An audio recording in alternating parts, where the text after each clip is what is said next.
And some of our remote viewers have concluded that yes, it's going to happen this time. That we and it will be on the same side of the sun at the same time.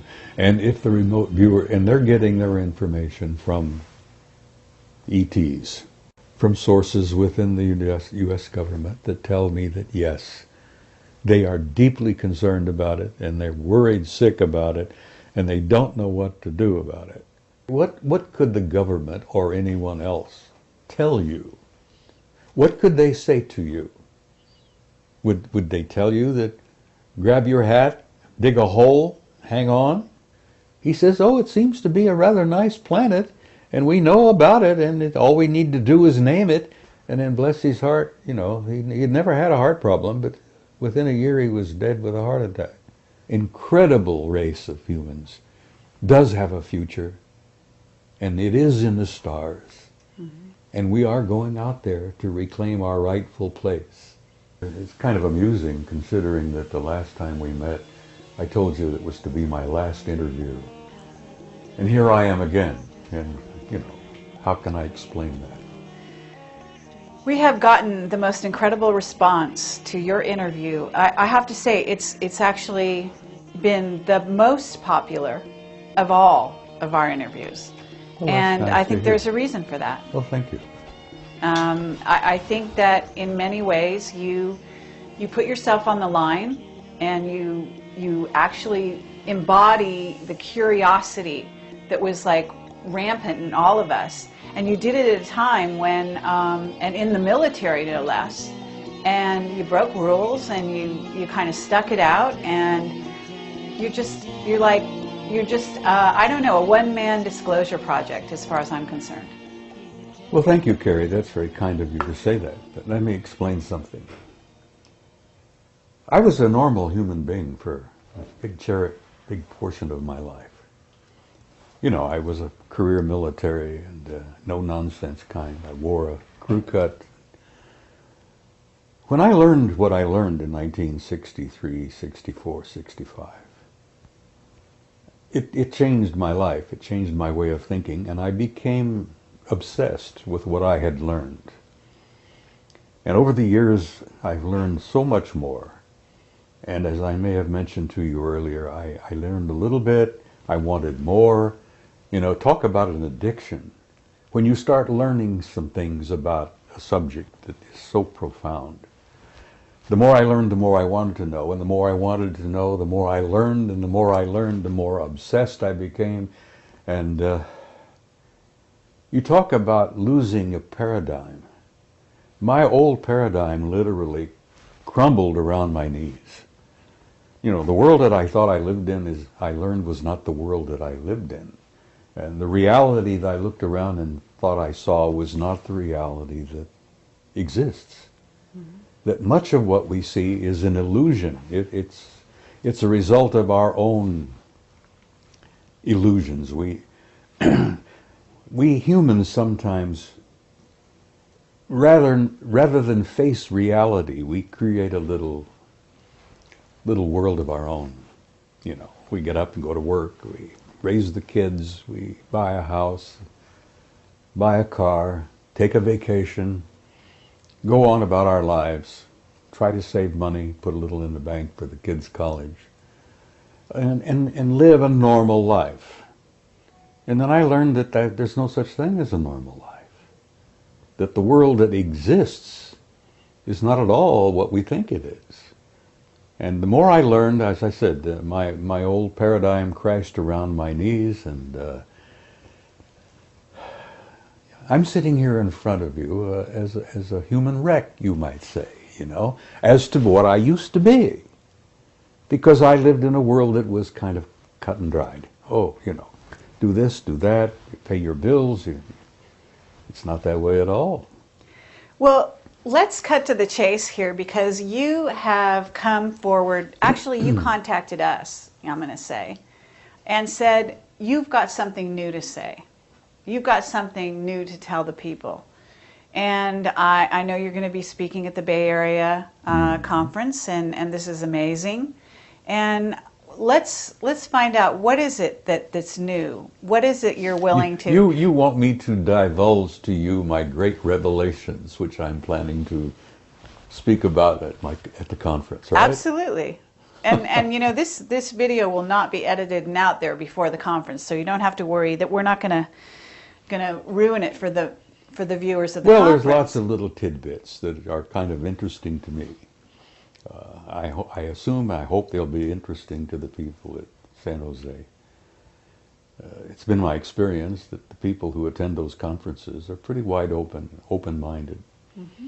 As I jokingly used to say when I speak there, it's like preaching to the choir, you know, because they're a different group of people.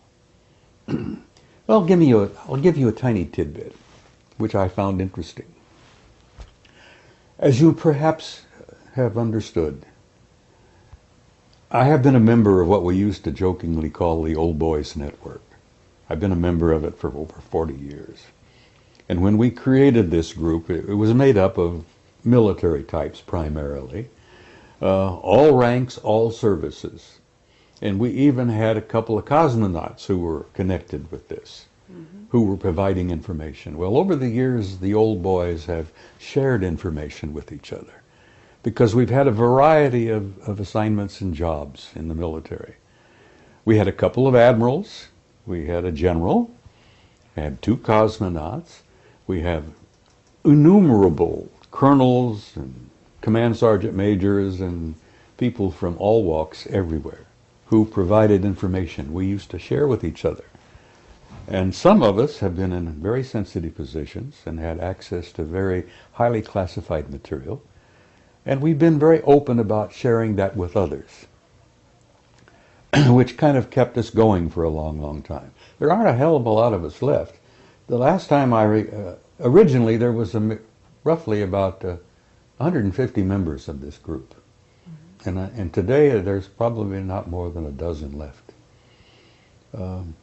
We lost a good one, you know. Graham Bethune died here about a year ago. And Graham was a retired Navy commander who was a dear man, who had some very sensitive information he used to share with others.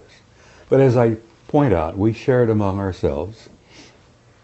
And then a few of us who came out blatantly, purposely, and started sharing what we had learned with the public. Frankly, I never thought I was going to get away with it. I thought they were going to stamp on me and, you know, eliminate me or whatever. There was even rumors, for God's sake, that they were going to call me back to active duty and court-martial me. You know, well, I'm going to be 80 at my next birthday, so I don't think they want to call me back to active duty. You know, I could have an accident, but I think why I'm getting away with what I'm getting away with, so to speak, where I'm releasing bits and pieces of this cover-up, is that there's somebody back there somewhere who wants me to do what I'm doing, or I would not have been able to do this. But let me give you a tiny tidbit of bits and pieces that come from the Old Boys Network. There is an organization called the National Reconnaissance Office. You've probably heard of them. Absolutely. A very super secret group. I mean, super secret group among super secret groups. God, we've got so damn many groups now. As I used to jokingly say, when poor old Ike left office, he tried to tell us about the military-industrial complex. Well, it's a triad now. It's not just the military and industry. It's the national security agencies as well. So if he could see it today, he'd be shocked even more. Of course, I'm sure he's alive and well somewhere. So he's probably looking down, chuckling. But we are a triad now. The super secret agencies with the military and the industry. It's all like this. But anyhow, there are people who I think want this out. We've known for years that among the in crowd, whoever the hell they are. And no one really has ever been able to put our finger on it. We've been able to grab a couple of them from the old Magi group, the wise men they called themselves. The Magi, you've heard them referred to as Majestic 12. Well, they're a lot more than 12 now. Anyhow, I'm getting away with sharing bits and pieces and tidbits which intrigue me because I think somebody wants some of this out. But the story I was going to share with you is that in the National Reconnaissance Office, about, I guess, 4 or 5 years now, they had for a number of years a series of satellites called the Keyhole system. Have you heard of it? Yes. Keyhole. Oh, it was super secret and probably the very best satellite system in the world. Mm-hmm. Well, they probably made it even better now. They could supposedly read a postage stamp from space. Well, there were some intriguing questions being raised by a number of people about what was known as the Ararat anomaly. Are you familiar with the Ararat anomaly? Mount Ararat, Noah's Ark. Okay. And so the guys in the NRO took their keyhole system and focused on the Ararat anomaly, which is, you know, a puzzle. Well, when the word got out, when the pictures finally were downloaded, and they computerized and enhanced them and cleaned them up, and they pushed them on the wall, or they broadcast them on the wall there at NRO, the remarks went something like this, and these are actual quotes. Jesus Christ, it's a goddamn boat. Christ, it's a big boat.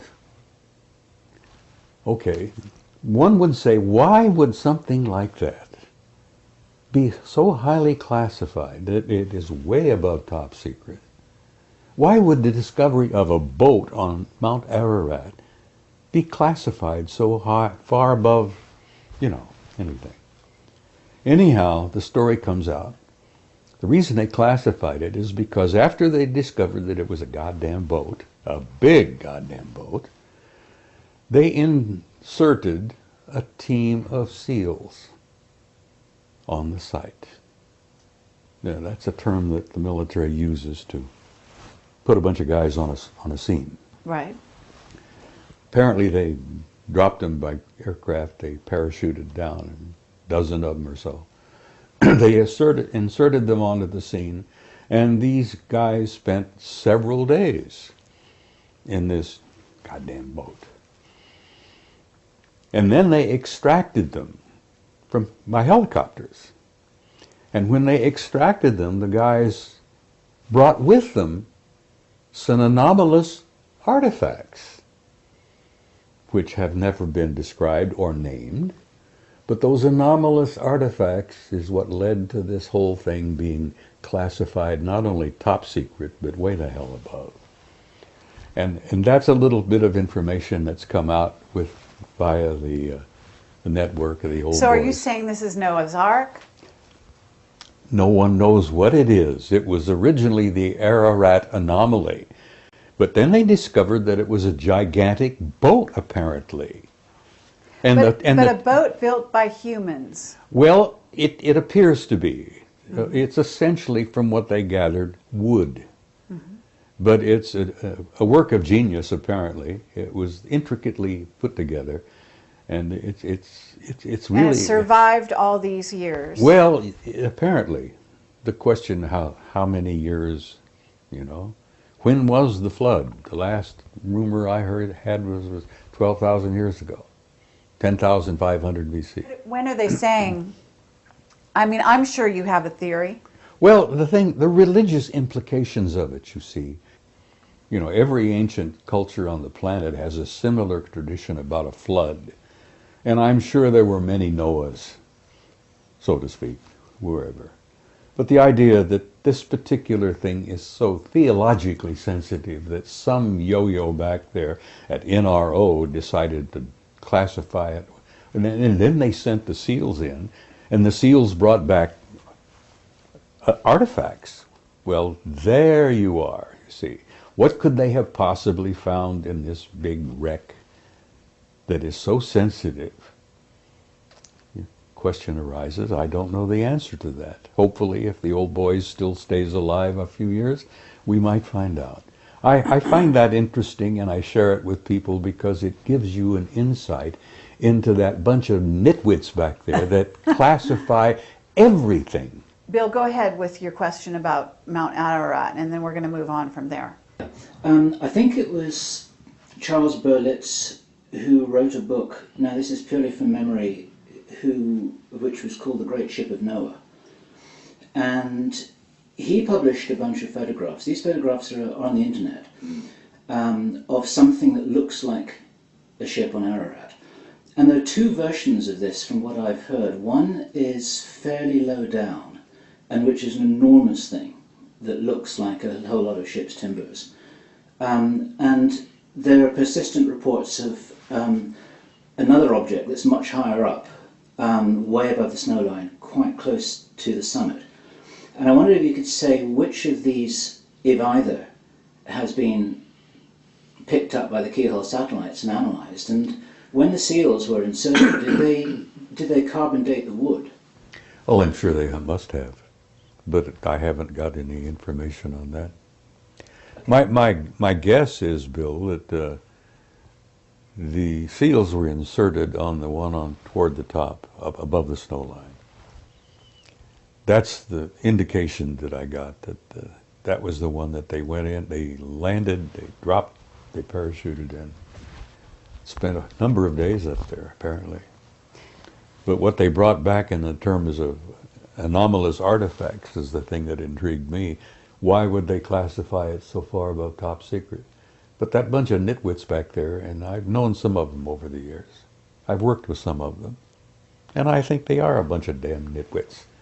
You know, there's no damn reason why they've classified so much.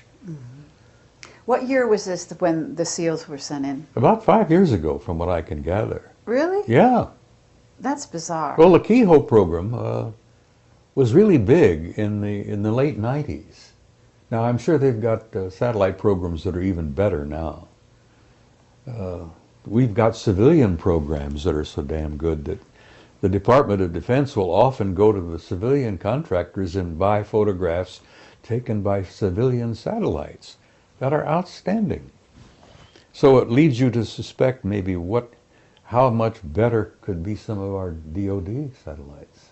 Right. You know, they have classified Lake Vostok. They took it away from JPL, who was monitoring it, and, you know, with satellites and all. You're familiar with Lake Vostok in Antarctica? No. Oh, no. Oh, God, that's a sensitive story in itself. Under the ice in Antarctica, there is a freshwater lake, deep, deep down under the ice. That's 100 miles long, about 50 miles wide. Fresh water. The temperature in the damn lake is about 65 degrees, which is pleasant swimming, you might say. But at the end of Lake Vostok is what's known as a gigantic mass con, a mass concentration of metal, very similar to the mass cons they discovered on the moon. Gigantic circular-shaped metallic objects deep under the ice at the end of Lake Vostok.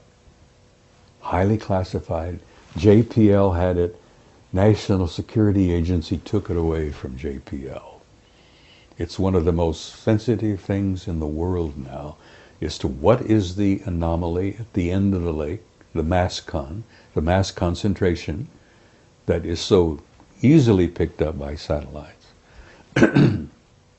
Another top secret, you know? The common folk, you're not supposed to know that. Right. Why? Well, you can't handle it, you see. The implications of it are just too vast. Well, tell me this. Do the Chinese know it? Oh, I'm sure they do. As you may know, the Chinese now have gone into space in a big way. It never gets into the newspaper, but the last I heard, the Chinese have a satellite orbiting the moon. taking lots of pictures. Well, I'm hoping that the Chinese publish a lot of those pictures, because our own NASA people took many, many pictures. The Army took thousands of pictures under the Clementine Project. Are you familiar with Clementine? I've heard of it. It was not a NASA program, it was an Army program, Department of Defense. They took thousands of pictures. They've only released a dozen or so. They took pictures all around the moon, backside, bottom, top, everywhere. Well, are you in touch with Richard Hoagland? I know Richard. He's a good friend. Okay. So you know some of his recent research? Well, I read his recent book, which is dynamite. Uh-huh. Okay. He, you know about the secret space program, Oh, yeah. and you know about the von Braun and the Nazis and what's been carried over to the U.S. Oh, honey, it's political bigger system. than that. Okay. Well, Much bigger. But when I raised up Richard Hoagland's information and Mm-hmm. the stuff that he's bringing forward about von Braun, the Nazis, you know, paperclip, and you're saying it's much beyond that. So It is. where are we going with well, that? our original space program was all a product of the Nazi Party. Without von Braun and his crew and the paperclip program, I don't think we would have gotten to the moon when we did. Or we certainly wouldn't have beaten the Russians. Because the Russians grabbed their crowd. They also went into Germany and grabbed a bunch of scientists. And then the Russians have a tremendous scientific program of their own. You know, they didn't need Nazi scientists. They would have eventually done it on their own anyhow. But one of the biggest secrets of all is the secret space program, the fact that NASA is, it's like Blue Book used to be. I think it's a public relations front. Right. Yeah. Blue Book never handled the real good stuff. And everybody knew that, except the common folk out there, who were diddled regularly and never told the truth about anything. But the big secret seems to have been for so long is, why are we keeping classified the enormous facilities on the moon? And they're not ours. Whose are they? Well, that's a good question. I can tell you flatly who they are. Okay. You familiar with the term Anunnaki? Absolutely. All right, well, you really have to understand Zecharia Sitchin's work to really grasp where we stand today in relationship with this group of intelligences, and I'm not speaking of one, there are several. The last I heard, there were 4 different groups we were relating with. The Anunnaki are one, and there are others. Okay, this is very interesting. Can you describe the Anunnaki that first of all, have you had exposure to them face to face? Me? Yeah. Yes, I've met some face to face. Okay. Now, whether they were the Anunnaki, I don't know. Okay, well. The ones I've run face to face were typically human. Typically human. I mean, they could put on a suit, tie, a dress, blue jeans, T-shirt, Okay. walk in our midst, and you would never know. And they weren't 9 feet tall or higher? No, the ones I've met and the ones I've seen aboard the ships are not that big at all. They're just like us. Uh-huh. So we're dealing with 4 different groups that I've concluded, my own personal view. Okay. Yeah, you might talk to Jim Sparks and he might tell you there are 8 or 10 or a dozen more. You know, I don't know. I can only tell you what little bit I've learned over the years. There are 4 different groups that I've encountered, and they're all humanoid. One group is completely human. And not all of the Anunnaki are 9 feet tall. They were human enough that we are related to them and they're related to us. And that lovely little story in chapter 6 of Genesis is quite true. They did indeed engineer the genes and chromosomes of an existing species on this planet. God knows how long ago. Sitchin says it was 200,000 years. The information I have learned indicates that one of the major tweaking took place about 60,000 years ago. That Homo sapiens sapiens was tweaked and genetically manipulated even more. So we're coming along slowly. Okay, so what 4 races? Let's name them, in your opinion. Well, there are the humans. Okay. Some people call them the Nordics. Then you have guys that are very pale and very tall and very broad, which some people refer to as the big whites. Okay. And then you have the little guys. The Greys, and then the Anunnaki. So those are the 4 you're familiar with. And not all of the Greys are an evolved species. Some of them appear to be what they used to use. They were an artificial life form. Androids. Yeah, they were humanoid androids, but they were constructed. They're laboratory products. And they often wondered why, in cases of crashes, where there were survivors, that some of them didn't come back and try to retrieve. And the story that came out among the military for many years was that they wrote them off. They went back and made more. Now there are some people who say, well, they don't have a soul. Well, I've run into human beings that I began to wonder whether they had a soul. But Okay, there so are 2 types of Greys from what I've learned. There are the little guys who would appear to be laboratory products. And then there are the 6-foot Greys, whose eyes are more round. And they're not really gray, they're just sort of a chalky off-white color. And they seem to be an evolved race all of their own. And I think those are the ones that probably ran into Betty Hill and Barney at the incident many years ago. have you heard about Dan Burish talking about the Orions that are sitting in ships along with the military, actually watching the planet right now? I've heard bits and pieces of that. I don't know too much about Dan's story. He's come up with a great many things. Okay, but this is just new information that he's actually come forward with. Well, and they're watching the planet to see what happens and whether or not we have a catastrophe of any kind, and whether they might have to step in. We have photographs, and many of them I'm going to share and show. I have slides, photographs of gigantic objects. I'm talking about humongous objects in space. And many of them are in satellites around their orbit around the planet. Many of them are in orbits around the moon, around Mars.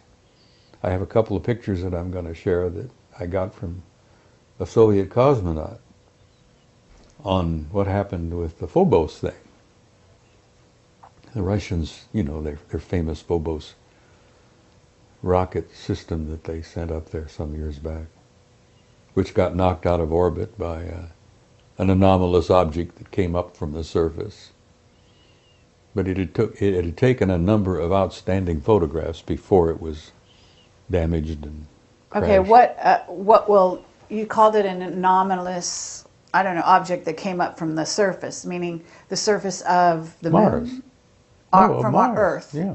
Okay. No, the Phobos program was sent to Mars because they had hoped to land a lander on the satellite Phobos. Right. There are 2 circling Mars, which are anomalous. Again, that fantastic word, anomalous. Astronomers consider them anomalous because, first of all, they're going in the wrong direction for a natural satellite, whatever that means.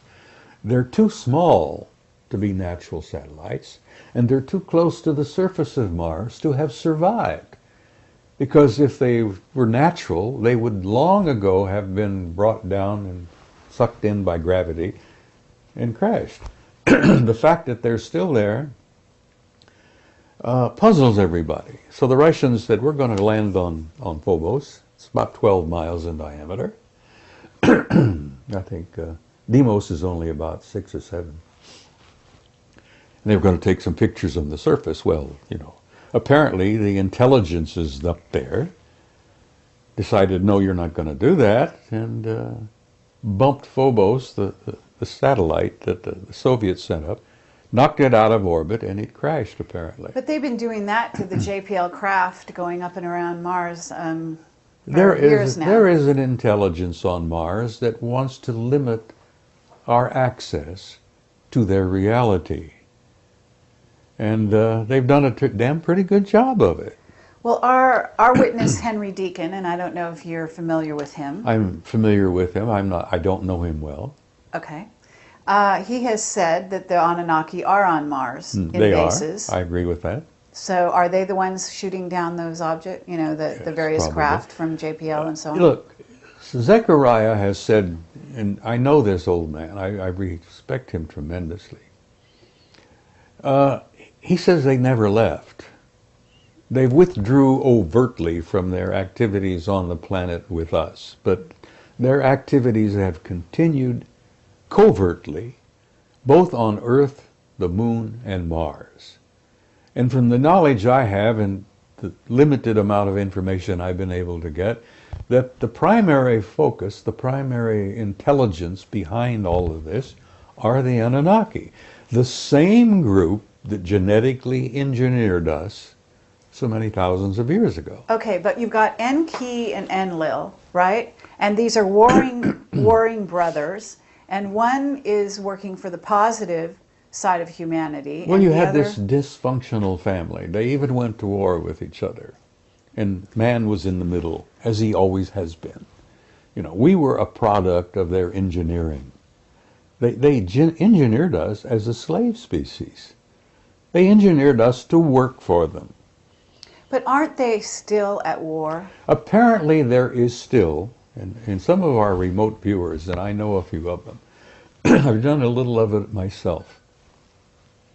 And believe me, it works. Mm-hmm.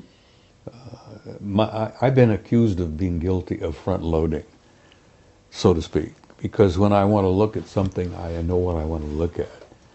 The military originally trained their guys to not know what they were looking for, and then they would download, and compare and such. Right. But when I want to look at something, I know exactly what I want to look at. One of the greatest, of course, is Ingo Swann. Oh, absolutely. A tremendous guy. What an intellect that guy Oh, is. incredible. We're dying to interview him. Do you know him? Well, he and I have corresponded. I wrote a nice article about him one time, years ago. Uh-huh. And he wrote me a letter and thanked me for it and told me he appreciated Lovely. it a lot. Yes. But he is a rare man. He's a rare intellect. Yes. Not only is he probably the best remote viewer we've ever had, perhaps other than Pat Price, Right. that Ingo's come up with stuff on the moon. That you have to read his book. Actually, I have. Penetration. Yes. It's dynamite. And it's hard to get a hold of, I Yeah, understand. It should be reissued because it'd sell like hotcakes. Absolutely. I spoke about it on Coast to Coast a couple of times with Art Bell. And apparently it became so damn hot that, you can't find a copy. And $200 or $300 each if you can find one. Yeah. Well, I have, I don't know if I still have it, but I had one. Yeah, well, hold on to it. It's gold. Uh-huh. But Ingo is gold himself. Okay, but let's kind of like move back to the question, because I want to get sort of drill down to this answer. So they're still at war. They still have a difference of opinion about us. Now, whether Enlil and Enki, he goes by two names, Okay. whether they still are alive or not, Right. with the genetic geniuses that they have been, that they are, they can genetically manipulate, they ingeniously genetically manipulated their own chromosomes, DNA, till they literally have become practically immortal. Now, I wouldn't be a bit surprised that Enki and Enlil may still be alive. Mm-hmm. Maybe they're running around with a cane like I do, and grunting and groaning. They got the great grandkids doing the running, and I don't know that, and I'm sure that no one else does. But apparently the factions are still divided. And the one side wants to use us, as they always did, and the other side wants to give us the opportunity to be our own species, to chart our own future, and to call, to determine our own lives. Mm-hmm. And there apparently has this been difference of opinion going on. So when we get back to the national security state and the state of the U.S. right here and now, I mean, you're an ex-military. I hardly want to call you ex because I think you're in some ways probably still consulted here and there. We're about to go to war with Iran. What's your perspective on this? We're not? No, we're not. Okay. And that's my opinion. Mm-hmm. For whatever it's worth, Sure. I have a half penny in my pocket that I don't believe that we're going to have a nuclear war because I don't think the custodians will allow it. Right. The planet is too valuable. It's too rich a reservoir of life. Not only the humans here on this planet, but all the other creatures. This planet is an absolute cornucopia of beautiful, beautiful forms of life. And not only that, but the the fauna and the what's the other term? Flora. The flora. Uh-huh. The flora is infinite almost. Yeah. No, the planet's too valuable. Okay. They've got a lot invested in planet Earth, and they're not about to let it go to a nuclear war because they have the power to see that it does not happen. And I want to tell you something else. You've heard this old rumor about the Prime Directive? Mm-hmm. Bullshit. It doesn't exist. Right. Okay. They have been interfering here, breaking the so-called Prime Directive over the centuries, so thousands of times. They have been interfering, according to our historical records, back to ancient Greece. They probably had a hand in that damn dust-up at Troy. Mm-hmm. They took sides. There were even rumors in Homer's reports that the gods themselves came down and took sides and played in the game. To them, it's a game. Right. Well, the Bhagavad Gita, if you're familiar with it, I mean, filled with it. The Vedas are filled with it, you see. Absolutely. Richard Thompson is a genius. He's written a book about it. Oh. Alien Identities, it's called. Okay, I'll take a look. Read it if you get a chance. Richard Thompson. Okay, now I'm going to change gears. He worked with Cremo on there. Oh, really? Yeah, they were jointly wrote that book on the hidden history of the human race. Oh, okay. Cremo and Thompson wrote that. Well, Richard wrote a book of his own called Alien Identities, and it's filled with Vedic facts, which you would enjoy. Yes. But the history's pretty clear.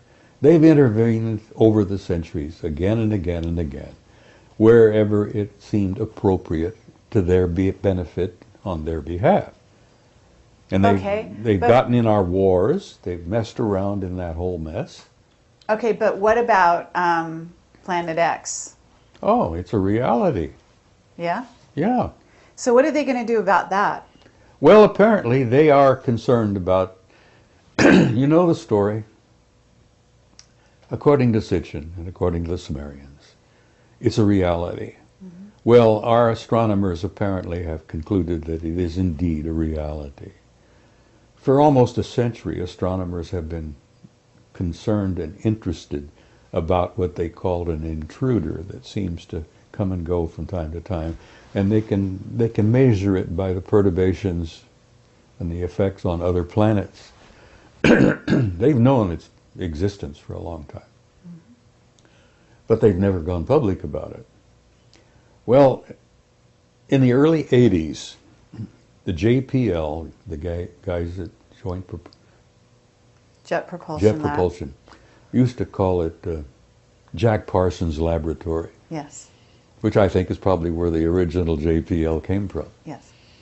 Because Jack Parsons established it. Anyhow, they sent out a couple of Pioneers satellites back in '82. just to try to determine if there was some truth to it. And the pioneers apparently came back with data which said not only yes, but hell yes. And the pioneers concluded, the Pioneer satellite data concluded. So, wow, astronomers were troubled by that. Whew, could this thing be real? And well, what did they do? They sent out what they called an infrared astronomical satellite.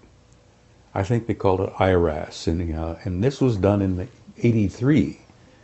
They sent the IRAS out, taking infrared pictures all around the ecliptic, above and below. And apparently IRAS got 2 giant positive responses that yes, the 12th planet, the 10th planet, however you want to call it, yes, it's real.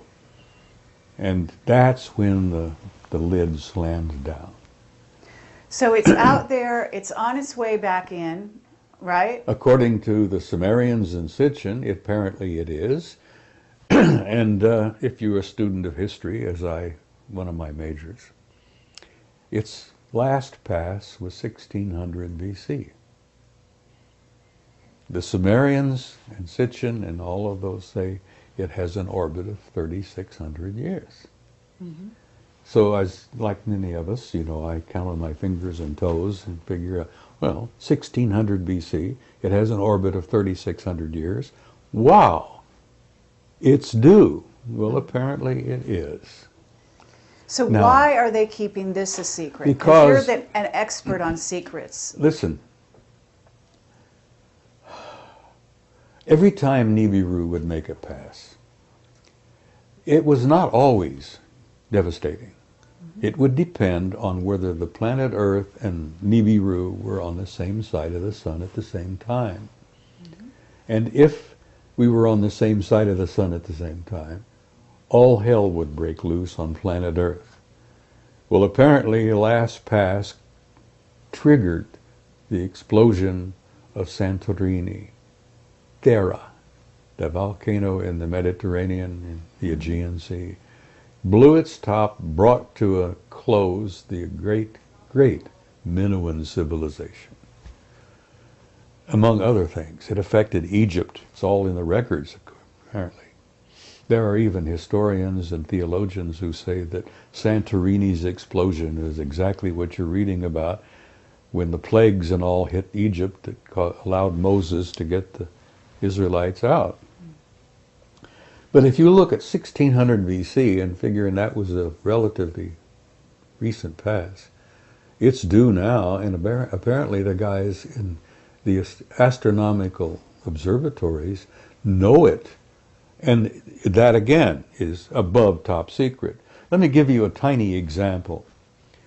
For a number of years ago, there were 2 brilliant guys working at the Naval Observatory in Washington.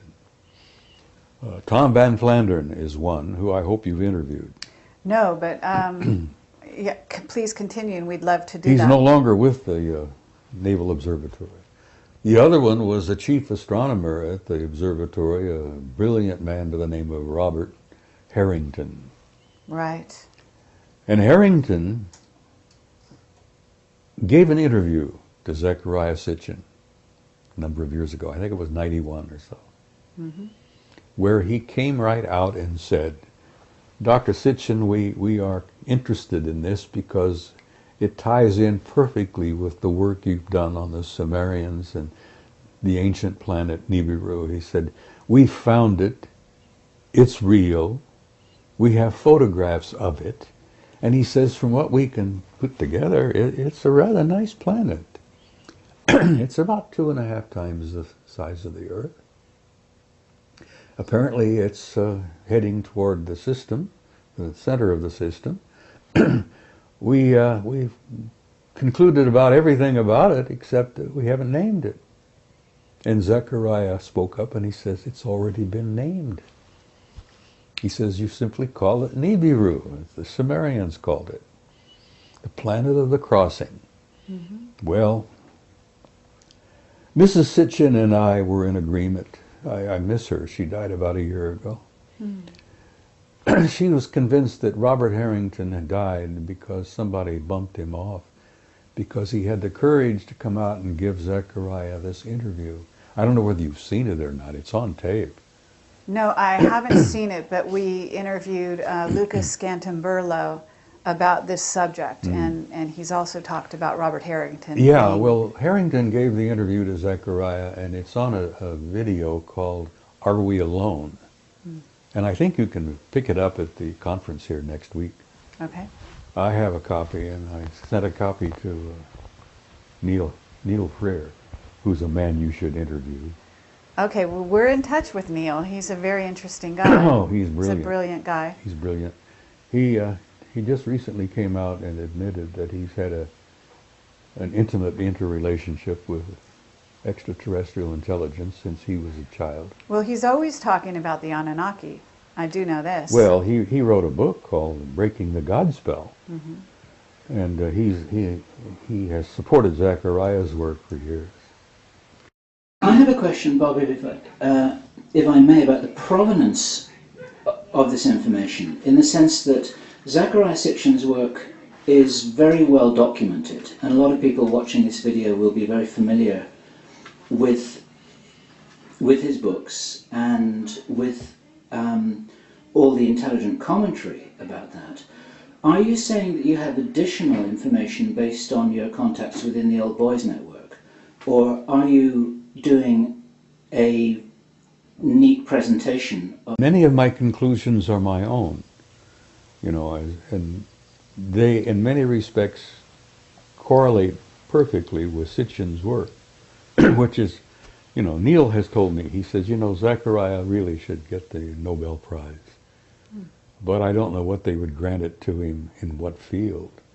But he's such an outstanding scholar in what he's done, and the Earth Chronicles is what he calls all of his work.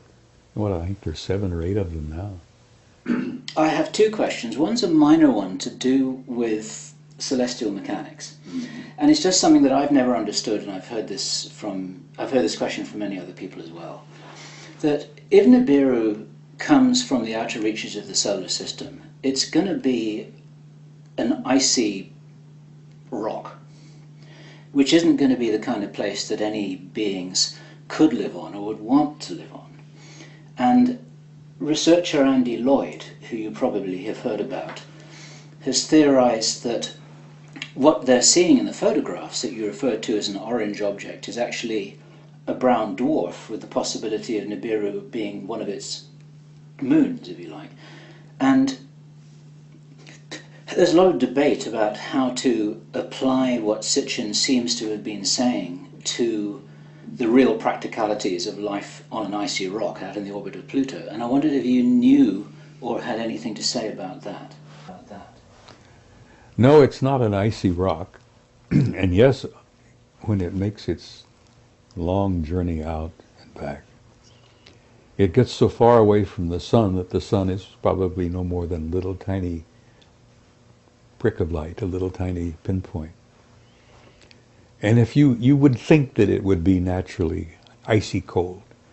No, apparently the planet, like many planets in the system here, generate its own heat. It has in its core a generating heat system very much like our own. We have a system within the core of this planet that has been described as a thermonuclear reaction, very similar to the sun.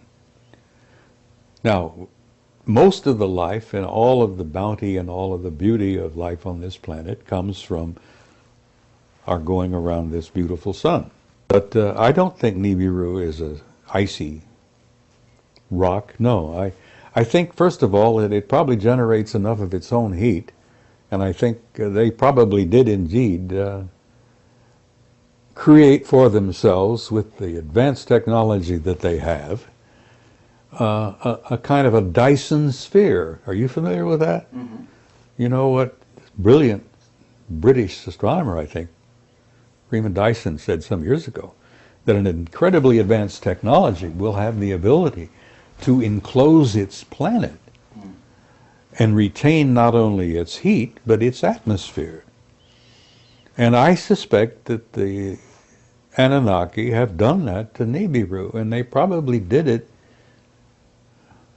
good enough, hundreds of thousands, maybe a million years ago. So the planet, I think the color from it, the dull red golden color is a result of that envelope of gold shell that they've created. They've created for themselves a Dyson sphere around their planet. And I suspect that any advanced technology will ultimately do the same, simply because it makes sense. It's a practical thing.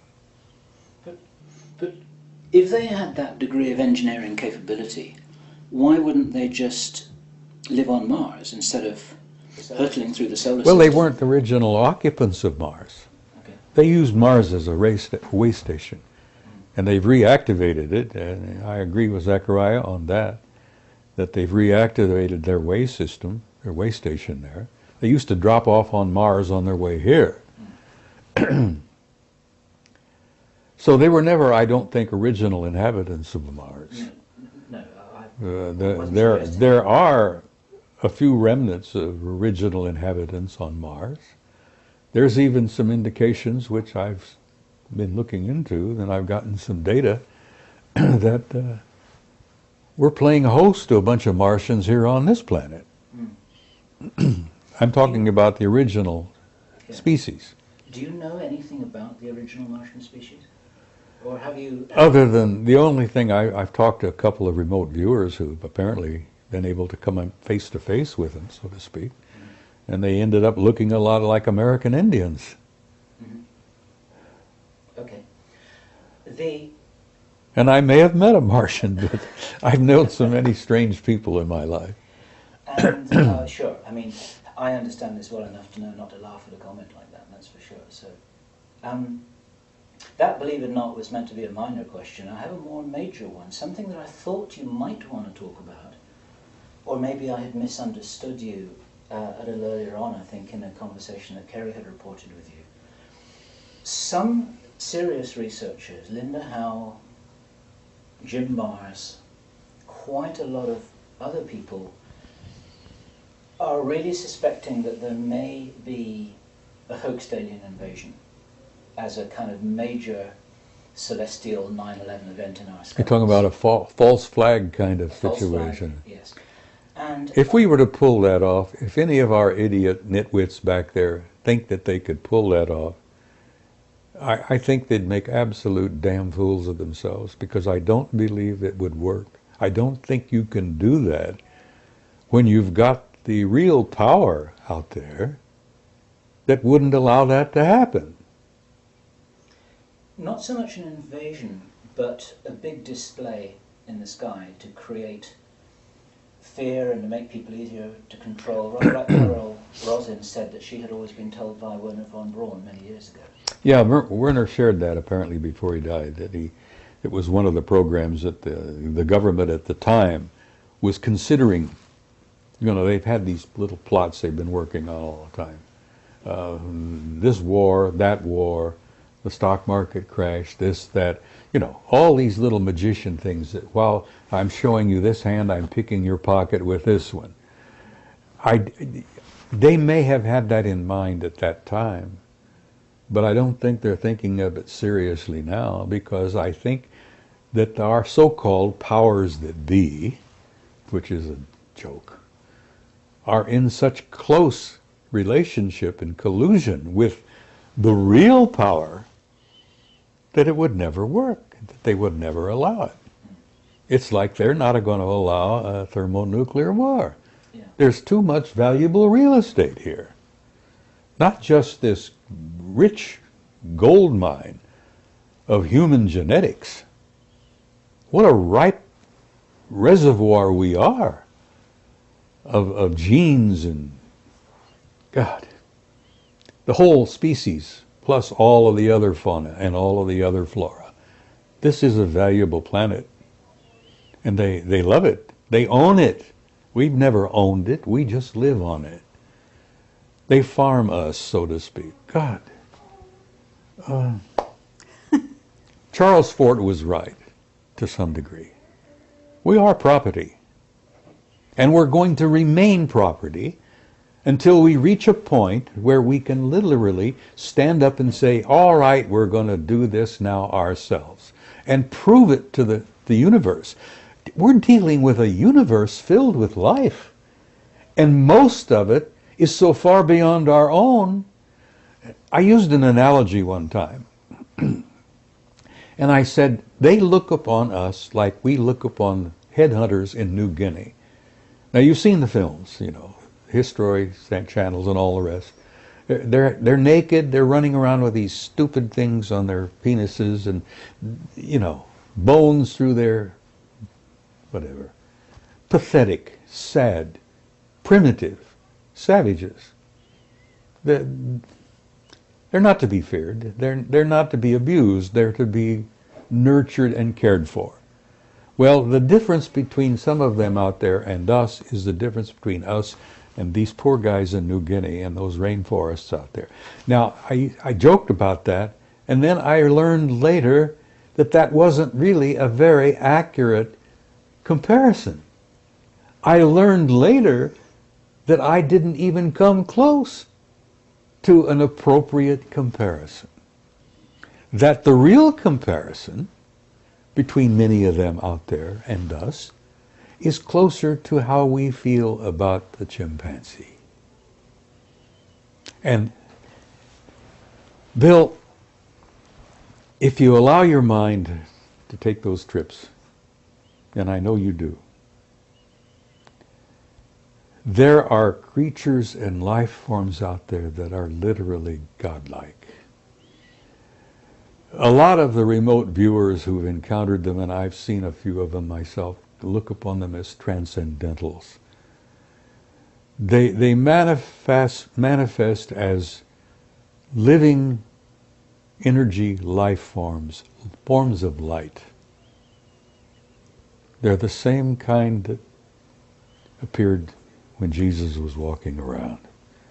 Probably the same kind of guys that showed up with poor, Joseph Smith. I didn't know the history of the Mormon faith. And poor Joe had an event one time happening in his bedroom where two brilliant, beautiful, tall, glimmering, glistening beings of pure light appeared in his bedroom. Those are transcendentals. Now, the difference between them and us is between us and the rhesus monkey.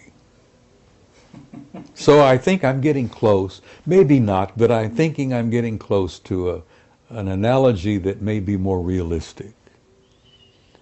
You know, I have nothing but hope because I'm an immortal being. I'm an infinite life form. If you could see me the way I really am, Bill, it wouldn't be in this pathetic body with the... It's only our bodies we're describing, not Oh, us. that's right. You know, this is just a shell. I've had it for 79 years. I've used it badly, and I've abused it over the years, and I'm beginning to pay the lessons, the prices for that. But if you can see me as I can see you, and we are shimmering beings of light. Yeah. Absolutely. Totally. Well, okay, I have a question for you because he's got a book out called End of Days. Yes. And in that book, he actually talks about Nibiru and the return, but he doesn't say that it's actually going to happen now. He says he thinks it's about 2060. That was his estimate. Okay, and so where does this information that you have and 2012, how do we put this all together? Because I'm going to say something about what you're telling us, because it's clear that you're something of an intelligence analyst yourself. You certainly have an incredible background. You can cross-correlate and so on. But you also have some insider contacts, and you also have contact with Anunnaki, as you said, all right? So where are you getting your information, and are they saying anything specific about what's happening 2012? Because I'm not so sure about Zachariah's conclusion. That's 2060, but apparently it could be before that. The Department of Defense is quite concerned about it, that there are entire sections of the Defense Department that are working on that subject, and particularly. The big question is, are we and it going to be on the same side of the sun at the same time? And some of our remote viewers have concluded that yes, it's going to happen this time. That we and it will be on the same side of the sun at the same time. And if the remote viewer, and they're getting their information from ETs, and much of my information from this same source. And yes, we're in for some bad times. And we're talking about while we're still here on the planet, because I don't know that we'd be alive during 2016. Well, I don't know whether I'll still be here or not. You know, I'll be 80 in March, and you know, I've got a ticket out of here. Right. I've got it stamped. I've got it paid. But I'm 9 years beyond my warranty as it is. No, but I think you're going to live quite a while. So we've got this interesting thing going on, and we have a huge crackdown on anything to do with Planet X. It's been made the laughing stock. It's an amazing thing. Really. Oh, the ridicule is. I think it supersedes even the ET ridicule. Oh, it does. It does. I think it's been so strong, and it actually has come, I would say, from the Vatican. Mm-hmm. So what are they so afraid of, number one? And number two, have you heard the theory that basically what has to happen is a protective shield is going to be put around the Earth such that this time it's actually not going to have the impact that it has in the past? I've heard that rumor in passing. And the technology exists to do that. Mm-hmm. What I have a suspicion is that much of what will transpire will be allowed to transpire. The Earth is not going to be destroyed, and the human race is not going to come to an end. But it is going to be a difficult period of time when it begins, and let me tell you, it has already begun. The reaction from the sun is a clear response to the presence of this other body. Now, this other body has already been photographed by telescopes in southern Chile and in New Zealand. I had asked Marcia to dig into her files. I had an article from a good friend who publishes a magazine in Rome. And Adriano, I don't know whether you know about Adriano Forgione, brilliant young man. Yes. Anyhow, he has connections with the Vatican.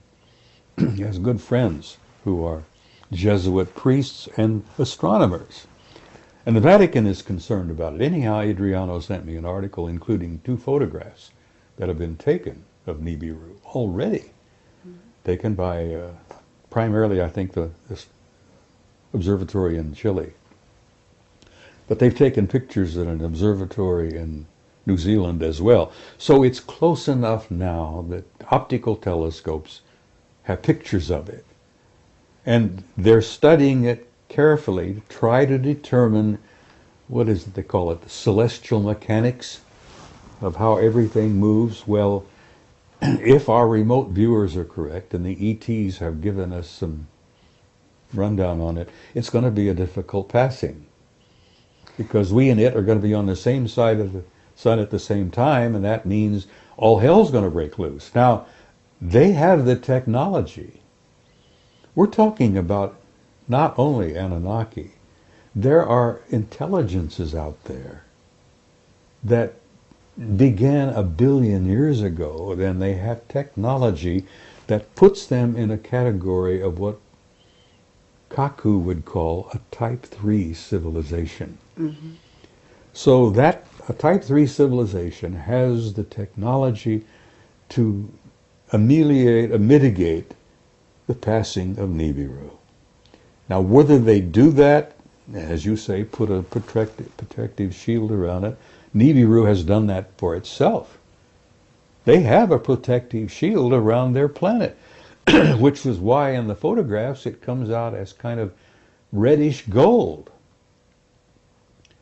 And apparently that's why they came here for the gold in the first place, because they were losing their atmosphere, and they needed to seed gold particles in their atmosphere to keep the atmosphere from, they go on a long trip out there.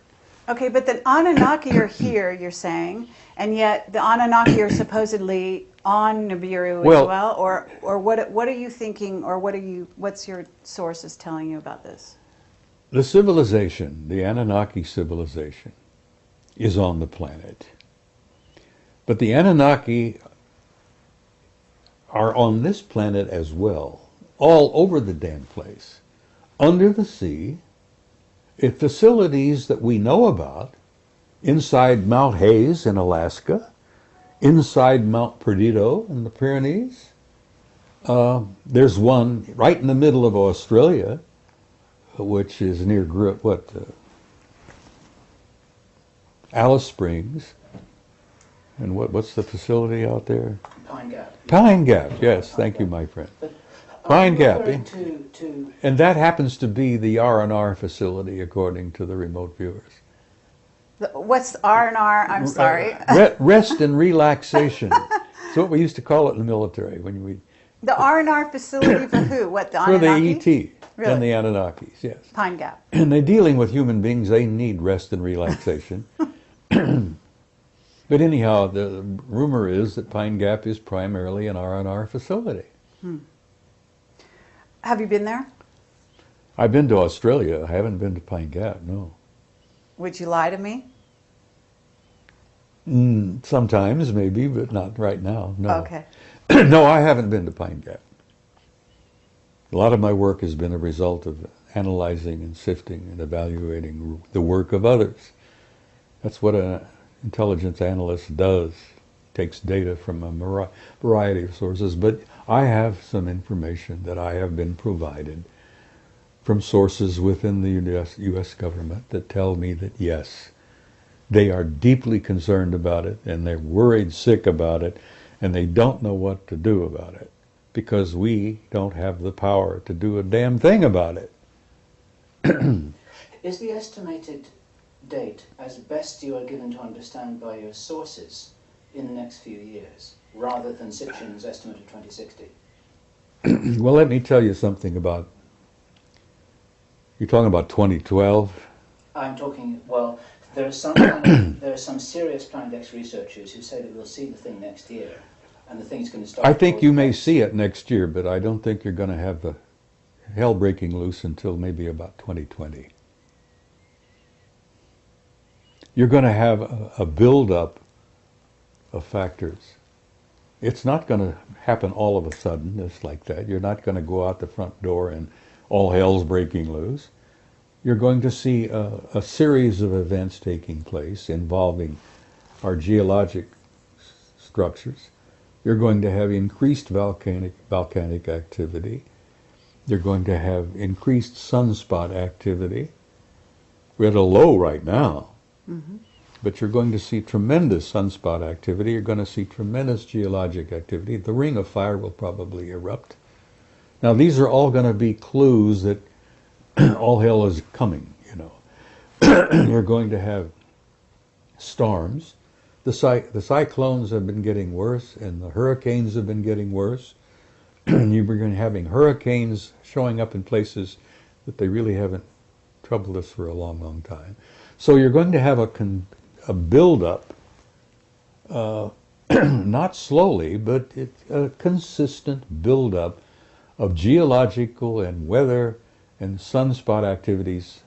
And you're probably going to, the estimate that I've heard from people who have studied it is about 2020. Okay, but we have heard that Sitchin, as well-meaning as he may be, is working for the government. And my understanding would be is that they don't want this information out. So they're doing everything in their power to make sure that it's ridiculed, as we've observed. Carrie, what could the government or anyone else tell you? What could they say to you? Would they tell you that grab your hat, dig a hole, hang on? Would anything they say? Is that what the underground bases is all about? Well, I have always had the conviction, and I've put this together over the years, that the so-called elite, the creme de la creme, when they're self-designated, you know, they have been preparing for chaos for years. It initially was initiated by the thermonuclear threat with the Soviets. Underground, fallout shelters where we could go. We have our own air conditioning. We can have our own food supplies and our own water supplies. That was a program that began that I worked very closely with when I was with FEMA over the years. I've been in underground facilities you wouldn't believe. Mm-hmm. And there are facilities everywhere that are not known. I mean, there's a big facility right under Fort Huachuca here in Arizona. I mean, a massive one. Never come out. I'm telling it now, but, there's a deep, deep, massive underground facility under Fort Huachuca. They're all over the place. And I went to a Department of Energy school at Camp Mercury in Nevada. That was the first time I visited Site 51. I may have shared that with you. Mm-hmm. Anyhow, I went to school in 79. Department of Energy school on radioactive emergency disaster response. Anyhow. So you went into the underground base at 51? No, okay. I talked to the guys who built some of them. I also took a bus ride over the pass from Camp Mercury, which is the atomic test facility there. I went into Site 51, Groom Lake, from the rear. And it was no big thing, just a tremendous facility there. Most of it was underground. And the hangars... So, okay, first they reacted to the Soviet threat and all that, and the nuclear It'll build war. Up slowly, and it's already subtly begun. And they don't want to talk about it. No one wants to share it.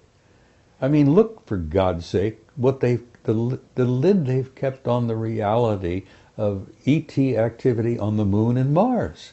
Mm-hmm. Oh, with the ridicule factor and the lid coming down, and I think Mendelberg did lose his life because he said too much. He says, oh, it seems to be a rather nice planet, and we know about it, and all we need to do is name it. And then, bless his heart, he had never had a heart problem, but within a year he was dead with a heart attack. When Ike met that crowd at Muroc, which is now Edwards, right, in 54, he met the Anunnaki. Mm. Poor Ike, not long after that, had a heart attack. Mm. It was more than he was able to deal with. The shock of that reality took a toll on him. Hmm. And that's one of the reasons why the Brookings report reached the conclusion it did. You can't tell those poor folks out there all this. They couldn't handle it. Well, BS, they can handle it. Damn, human beings can handle anything. I mean, I have to agree with you. We've gone through hell over the centuries. If we could handle Attila the Hun and Adolf Hitler, we can handle anything. We've been designed to handle anything. We haven't been designed to live very long. But then again, there's another story there. Right. Where did you think that this tremendous outpouring of knowledge on the double helix, our RNA, our DNA, and all of that has been coming forth? Is there some connection with the fact that maybe we now have a relationship with the guys who originally designed us in the first place? Sure. Of course we have. We're now in the process of redesigning and engineering our own DNA. And we're being told how, we're being shown how. And thank God they're sharing it with us now, because the first time poor old Adama and Iwa wanted the knowledge, they threw him out of the garden, as it were, And that's another thing I want to talk about briefly in passing, is that there's no such thing as original sin. And that's a crock of manure that's been forced down your throats for thousands of years. There's no such thing as original sin. The human race never fell. It was pushed. And this species that you and I are a part of, this beautiful, wonderful, hopefully incredible race of humans, does have a future. And it is in the stars. Mm-hmm. And we are going out there to reclaim our rightful place, where we should have been in the first place. Okay, and this gets into the secret space program and terraforming, because there is some terraforming going on, preparing for what might happen if Nibiru comes through and if the Earth is in such a state. We're talking about terraforming Mars, maybe beyond. Have you heard things about this? Yes, terraforming is a fine art. It's been going on for millions of years. The Earth itself was terraformed. Right. You know, it was prepared. The garden was prepared for life. Mm-hmm. And then life was introduced and has been nurtured since, from the very beginning. Terraforming is a fine art, and some of those guys out there who've been around a billion years are pretty good at it.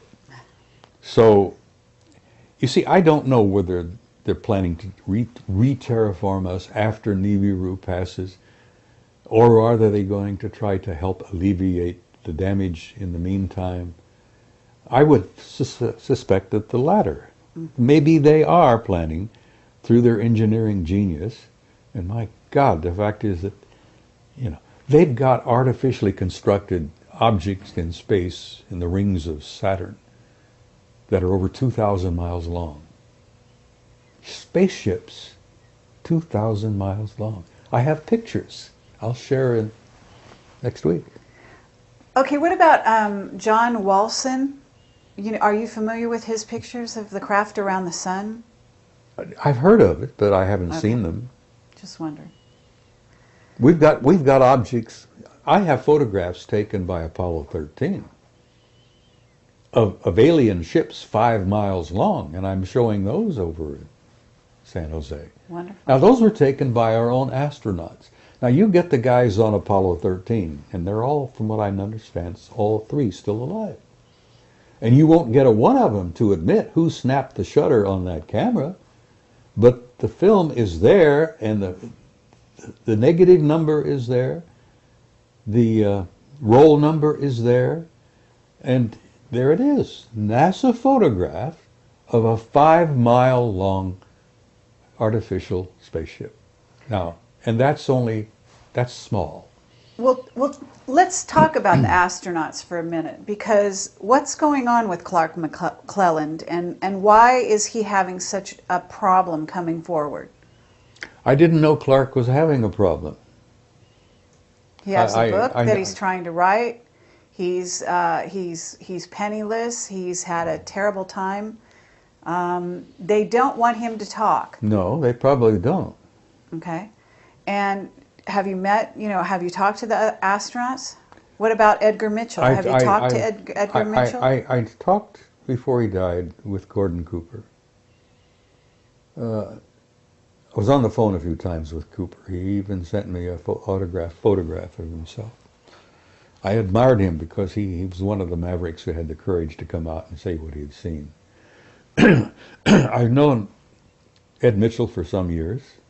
Every time I get a chance to see him, I chat with him, and I consider him a delightful man. He's very warm and terribly bright. Are they mind controlled? To some degree. Have their minds been wiped? Cooper never was. Okay. They never got to Gordon. And I don't think they got to Neil Armstrong either. But all of the rest of them, to some level, have been kind of, well, what's the word I'm looking for here?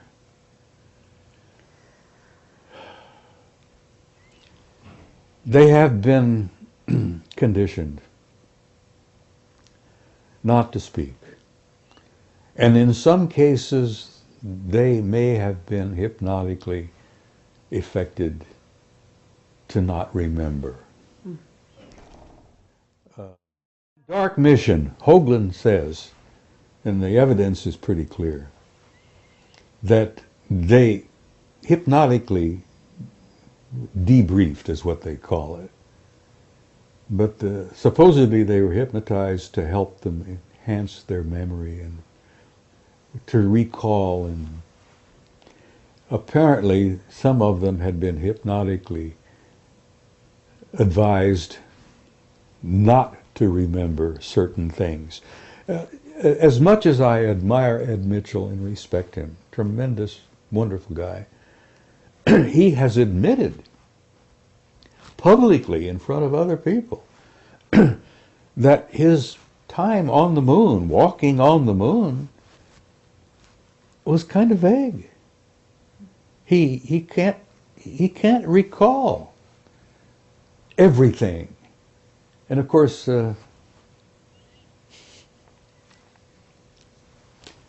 that's sad. I don't think they ever got to Neil Armstrong, because when he got back, he left the program, said to hell with it, I'm out of here. He went back to Cincinnati and started teaching math at the university there. And Armstrong hasn't said 5 words publicly since. Uh-huh.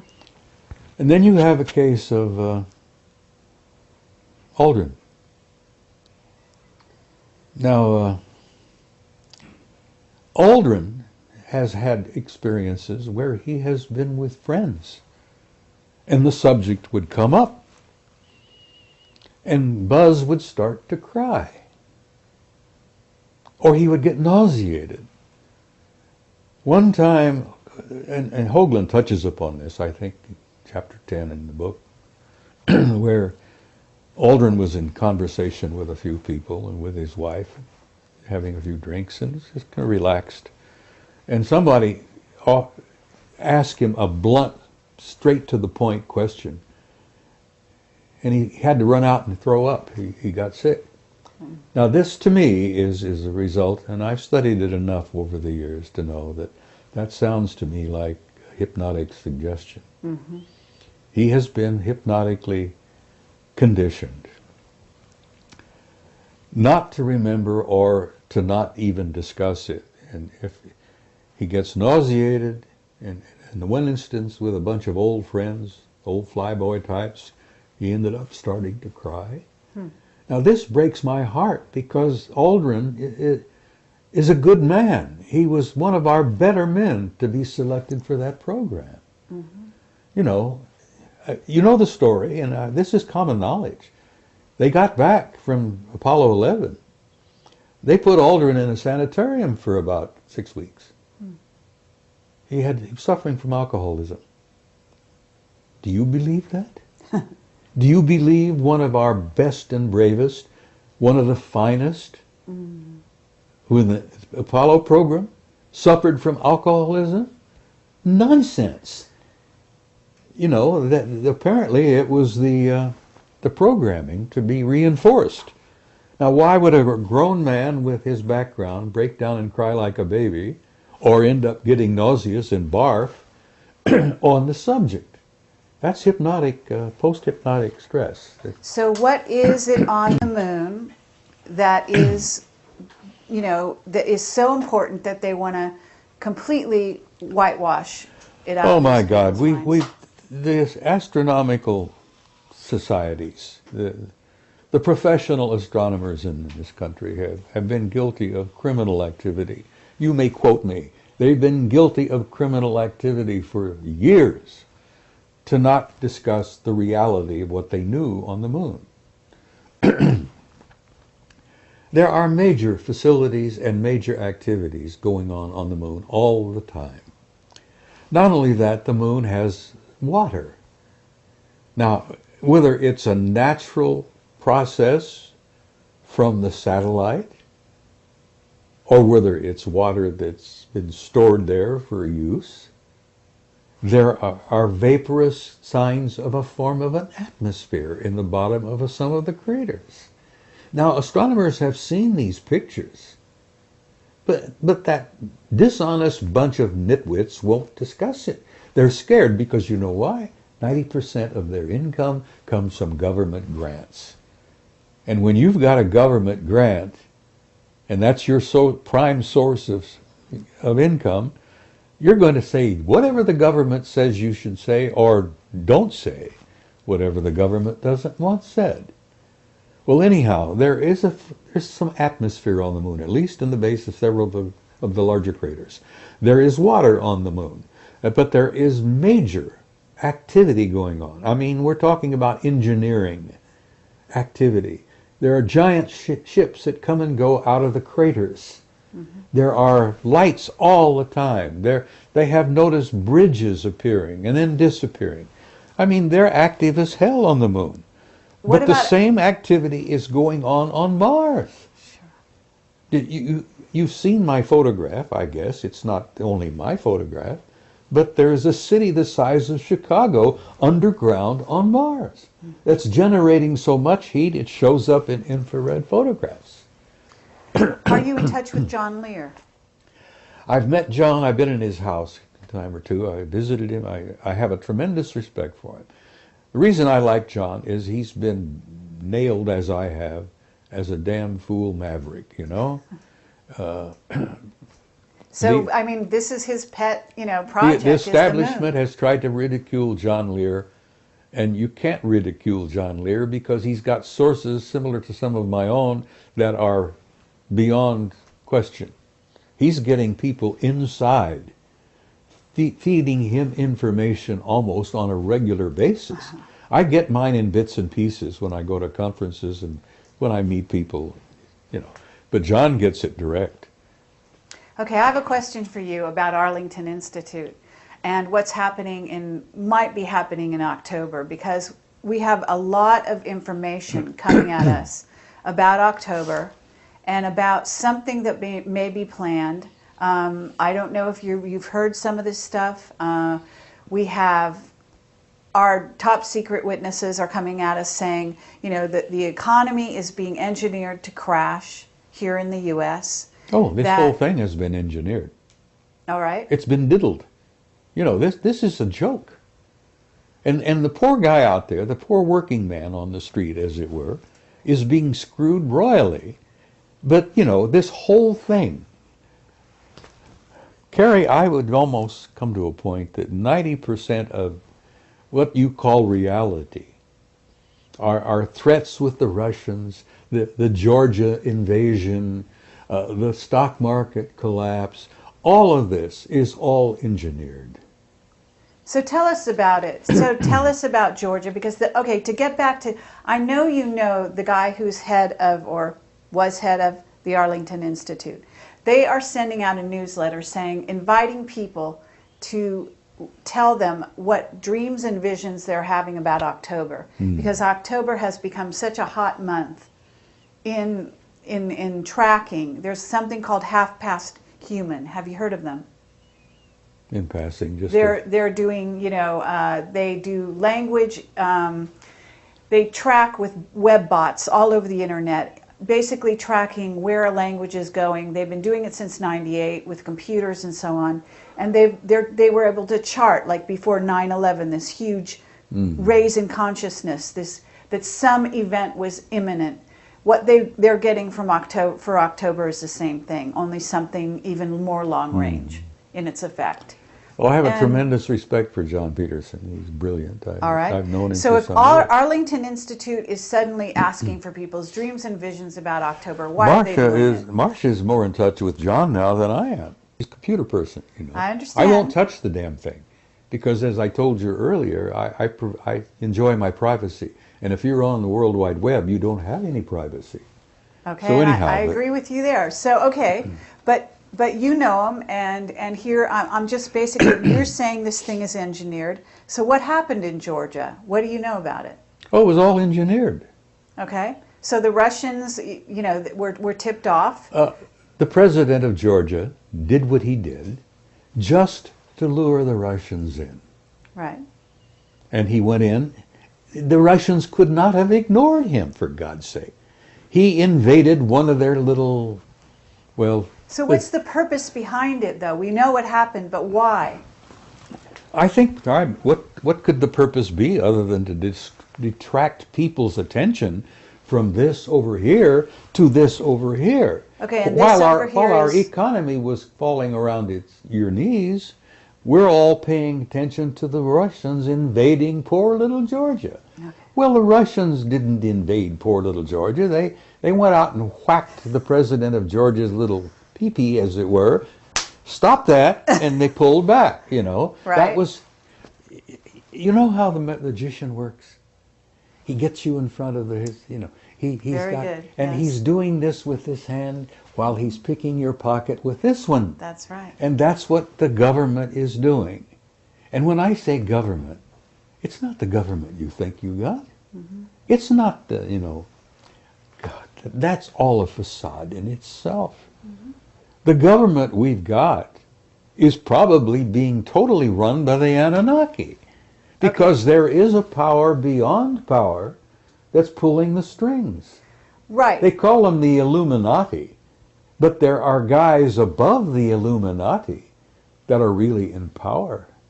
Okay, but we're told the Vatican is behind a lot of it, and that, in other words, the Vatican is behind what's going on in the U.S., that there's a plan, and you've got the Anunnaki. This is not a positive plan, okay, to take down the Well, U.S., they is it? think it is. Do you think it is? Their ultimate idea is, yes, a positive idea. Okay, what is it? A one-world government. Oh, right.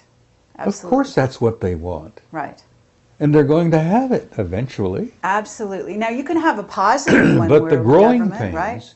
the growing pains that we go through before we get there, it's going to be pretty horrendous. Not only are we going to have to put up with this crap with Nibiru, which is a real thing, but this growing process that we're going through to end up eventually with a one-world government is going to be painful as hell. And there's going to be a lot of blood on the streets before it's over with. Sadly enough, that's in my opinion a fact, and that's being manipulated from a very high level. Okay, but we have white hats in the U.S. government that are actually trying to prevent this, are they not? We have some good men and good women who are well aware of what's taking place and what's transpiring, and they're trying to modify, ameliorate, is that the right word? To make this growth pain as painless as possible. They're trying to not have as much blood as it might take. Growth from adolescence as a species and as a society is somewhat like the painful growth of an adolescent kid, 13 years old, who's trying to grow up. Do you remember when you went through that? It was Sure. not fun time. Absolutely. So, okay, but let's get down to the nuts and bolts. The stock market is crashing. You need to invest in gold and silver The if you want stock to stay market alive. was rotten to its core. Absolutely. But are you telling people to leave, to go to South America? What's your advice? I'm telling people that you're in for some difficult times. And I say this in my presentations. I jokingly look at them and say, you're all doomed. There's not a one of you that's going to be around 100 years from now. You're doomed. So to hell with it. Enjoy the ride. No, I tell people who are interested in listening for whatever it is I have to say, that you're in for some difficult times. It's going to happen. There is no way to avoid it. We cannot go on as we were, because some of our systems were rotten to the core, and our banking system, the insurance programs, all of that, stock market, Wall Street, those guys were absolutely rotten. The housing industry? The housing industry, that was bound to fail. You talk about a bubble, it was bound to fail. It had to fail. Well, I'm glad it failed. Hope to hell that they learned something from it. Now, Okay, but are we talking about martial law in the United States? I mean, what are we talking here? you're talking about a time when you may have martial law. It's only one step away. You know that the authority has been given to the president to declare it. Right. Congress gave that authority to the president years ago. I've even lost track of how long it's been. But anyhow, all the president has to do, whoever he may be, and that doesn't matter much anymore either, because one nitwit is very much like the other. You have a national emergency, and it's declared. Right. Boom, martial law. You declare a national emergency, which has not been declared yet, Right. but we're right on the edge of it, Right. and you're going to have martial law. Okay, and but you're we gonna- don't have an election, right? Well, you're thinking about an October surprise. I have no idea. I'm asking you. Well, I don't know about that. I'm not sure it'll happen in October. I suspect it may occur within the next year.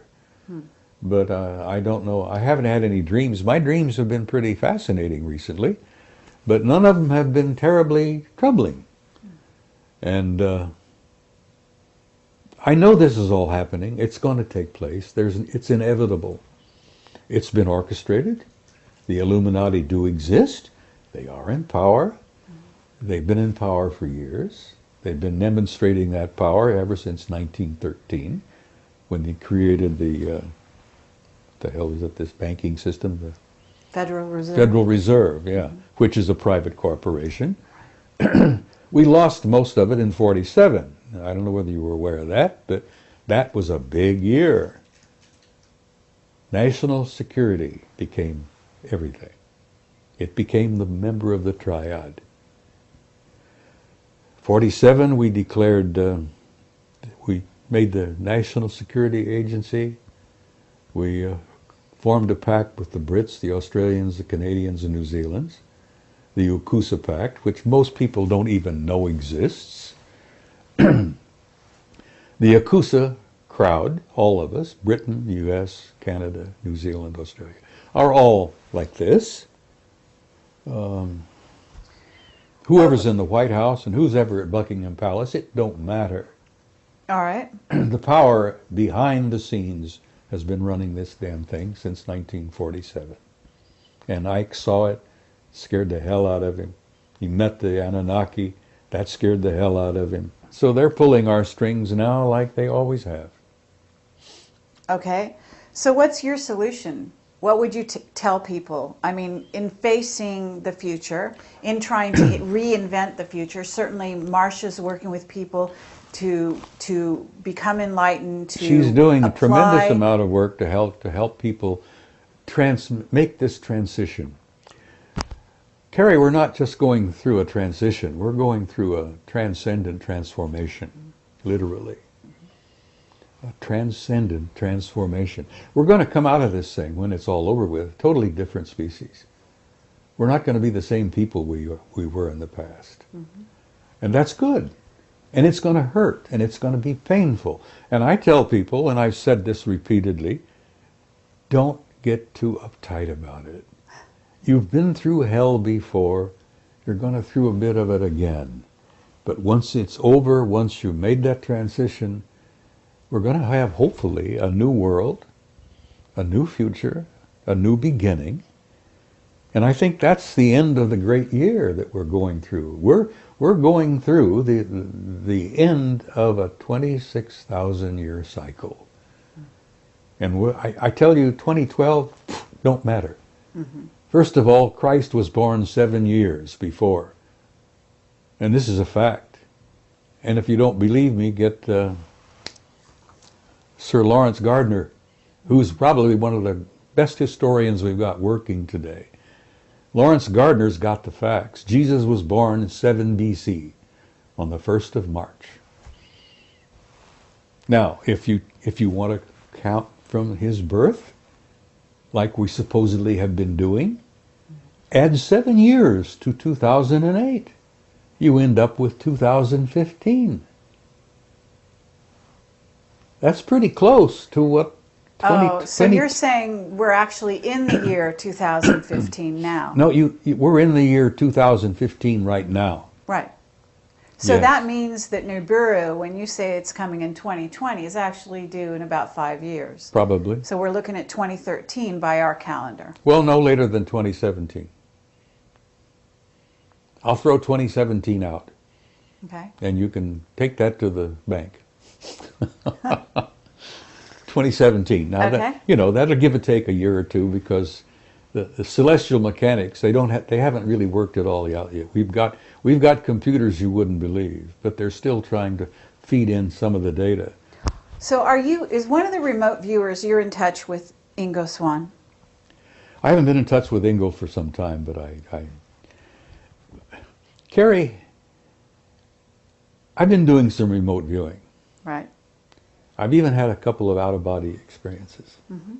I've been doing a lot of meditating. When you step into that world, there is no time. Mm-hmm. And you can talk to anybody, everywhere, all at once. Mm-hmm. And now, that sounds silly to anyone who doesn't understand what I'm trying to say. Mm-hmm. When you step into that realm of timelessness, and you remote view, and you step out of your body, and you go into altered states, and you meditate, you're in a timeless, infinite reality that people communicate. You'd be shocked and amazed at the wealth of information that's out there just to tap into. The old ones used to talk about the Akashic record. Mm-hmm. It's real. It's real. And it isn't just about the past, because, Carrie, there is no past. Nor is there a future. There's only an eternal now. And a physicist sitting here in this room would say balderdash, because they wouldn't grasp for a minute what I'm trying to talk about. But old Ingo would. Yeah, absolutely. Well, I've been some of those places myself that you're talking about. I knew it, you see. And so I have to say you're absolutely right. And it's incredible pleasure for us to hear this from yourself. And I would like to, at this time, just open the floor and say, is there anything that we haven't covered here that you would like to talk about? And then, of course, we would also like to invite Bill to ask you some questions. We've danced around on a whole bunch of things for the last hour. I enjoy it. I enjoy chatting with you two guys. You're pleasant people. Mm-hmm. As I say, I'm an old codger, and you plug me in and turn me loose. There's no telling where I may end up. I've been around 79 years this trip. I've made a dozen or two previous trips, which amazingly I remember quite a bit about. When you start going into that timeless realm, you step into that infinite, which we're all part of. Memories of other lives come flooding into you sometimes. Mm-hmm. Oh God, the things I've seen, the things I've done, the places I've been, this life are kind of shocking. The things I've done, the places I've been, and the lives I've lived before are beyond belief. I'm not boasting. This is not a boast. Mm-hmm. But I'm an old soul. I've been around on this planet a long time. And I amazingly remember it. Some of the memories I would rather not remember, because they're painful. Mm-hmm. Hell, I have memories of Sumer. I knew the Anunnaki back then. Worked with them. I was one of their products. I know them now. And I don't have any fear. In bringing this to a close, I would like to say to whoever is watching, get rid of the fear. You have nothing to fear. You are an immortal, timeless being who has an infinite future. in a glorious universe that's so filled with beauty and life that we on this little tiny planet couldn't begin to grasp. But I say to people, don't be afraid, for God's sake. Gather around you those you love. Spread that love around. And go into tomorrow with courage. Because you've been through a hell of a lot worse before. So be hopeful, love one another, and have courage. And that's really all I have to say. Well, thank you, Bob Dean. It's really an honor and a pleasure. Thank you, Carrie Cassidy. I enjoyed every minute of it. I'm 79 years old. What do you mean, hold that thought?